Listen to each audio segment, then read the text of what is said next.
Jo crec que en els darrers 4 anys és impossible no destacar l'aparició de l'aula de còmic dintre de l'oferta cultural del Vicerrectorat de Cultura. És una aparició que és no només una qüestió de programació cultural més, sinó una aposta definitiva per la incorporació del còmic dintre de l'àmbit acadèmic,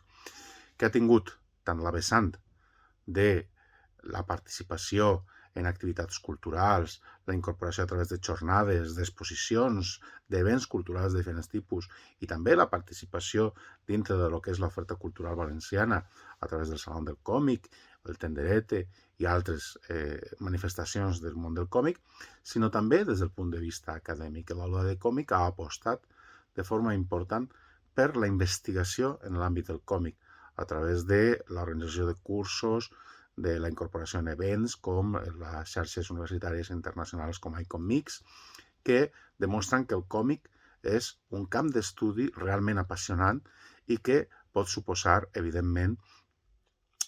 un punt importantíssim per a la nostra universitat, a la que també n'hi haurà que sumar l'apertura de la primera secció especialitzada en teoria del còmic dintre del món universitari espanyol. Jo crec que aquesta aposta de